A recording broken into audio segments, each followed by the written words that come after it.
या देवी सर्वभूतेषु शक्तिरूपेण संस्थिता नमस्तस्यै नमस्तस्यै नमस्तस्यै नमो नमः। जय माता दी। तृतीय अध्याय मार्कंडेय पुराण के सावर्णिक मनवंतर की कथा के अंतर्गत तृतीय अध्याय में महर्षि मेधा राजा सुरत और समाधि नामक वैश्य को सेनापतियों सहित महिषासुर के वध का प्रसंग सुनाते हैं। ओम नमः चंडिकाय नमः। इस अध्याय का पाठ करते समय हमें इस प्रकार माता रानी का ध्यान करना चाहिए। जगदम्बा माँ के श्री अंगों की कांति उदय काल के सहस्रों सूर्यों के समान है। वे लाल रंग की रेशमी साड़ी पहने हुए हैं। उनके गले में मुंडमाला शोभा पा रही है। दोनों स्तनों पर रक्त चंदन का लेप लगा है। वे अपने कर कमलों में जप मालिका, विद्या और अभय तथा वर मुद्राएं धारण किए हुए हैं। 3 नेत्रों से सुशोभित मुखारविंद की बड़ी शोभा हो रही है। उनके मस्तक पर चंद्रमा के साथ ही रत्नमय मुकुट बंधा है तथा वे कमल के आसन पर विराजमान हैं। ऐसी देवी माँ को मैं भक्तिपूर्वक प्रणाम करता हूँ। महर्षि कहते हैं, दैत्यों की सेना को इस प्रकार तहस नहस होते देख महादैत्य सेनापति चिशुर क्रोध में भरकर अंबिका देवी माँ से युद्ध करने के लिए आगे बढ़ा। वह असुर रणभूमि में देवी माँ के ऊपर इस प्रकार बाणों की वर्षा करने लगा जैसे बादल मेरुगिरी के शिखर पर पानी की धार बरसा रहा हो। तब देवी माँ ने अपने बाणों से उसके बाण समूह को अनायास ही काट कर उसके घोड़ों और सारथियों को मार डाला। साथ ही उसके धनुष तथा अत्यंत ऊंची ध्वजा को भी तत्काल काट गिराया। धनुष कट जाने पर उसके अंगों को अपने बाणों से बींध डाला। धनुष, रथ, घोड़े और सारथी के नष्ट हो जाने पर वह असुर ढाल और तलवार लेकर देवी माँ की ओर दौड़ा। उसने तीखी धार वाली तलवार से सिंह के मस्तक पर चोट करके देवी माँ की भी बाईं भुजा में बड़े वेग से प्रहार किया। हे राजन, देवी की बाह पर पहुंचते ही वह तलवार टूट गई।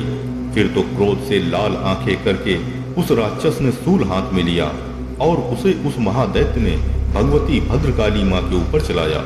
वह शूल आकाश से गिरते हुए सूर्यमंडल की भांति अपने तेज से प्रज्वलित हो उठा। उस शूल को अपनी ओर आता देख देवी माँ ने भी शूल का प्रहार किया।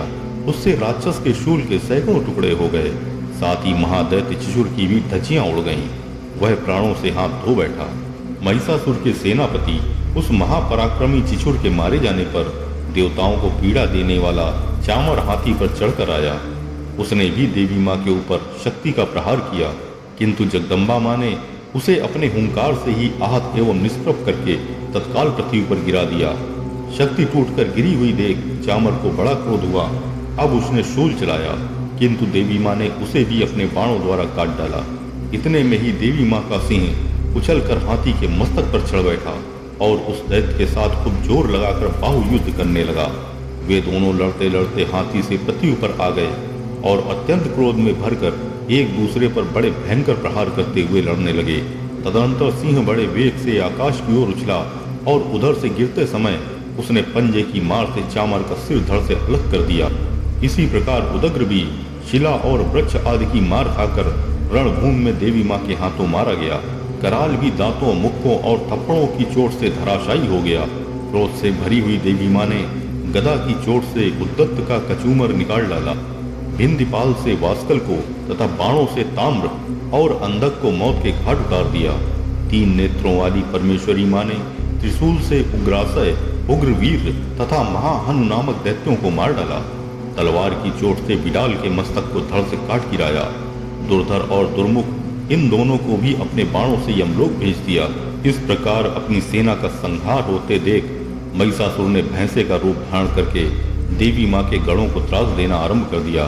किन्हीं को थूथुन से मारकर, किन्हीं के ऊपर खुरों का प्रहार करके, किन्हीं को पूंछ से चोट पहुंचाकर, कुछ को सींगों से विदीर्ण करके, कुछ गढ़ों को वेग से, किन्हीं को सिंहनाद से, कुछ को चक्कर देकर और कितनों को निश्वास वायु के झोंके से धराशायी कर दिया। इस प्रकार गढ़ों की सेना को गिराकर वह असुर महादेवी माँ के सिंह को मारने के लिए झपटा। इससे जगदम्बा माँ को बड़ा क्रोध हुआ। उधर महापराक्रमी महिषासुर भी क्रोध में भरकर धरती को खुरों से खोदने लगा। तथा अपने सींगों से ऊंचे ऊंचे पर्वतों को उठाकर फेंकने लगा और गरजने लगा।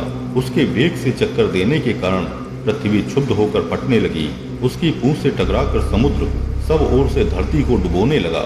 हिलते हुए सींगों के आघात से विदीर्ण होकर बादलों के टुकड़े टुकड़े हो गए। उसके श्वास की प्रचंड वायु के वेग से उड़े हुए सैकड़ों पर्वत आकाश से गिरने लगे। इस प्रकार क्रोध में भरे हुए उस महादैत्य को अपनी ओर आता देख चंडिका माँ ने उसका वध करने के लिए महान क्रोध किया।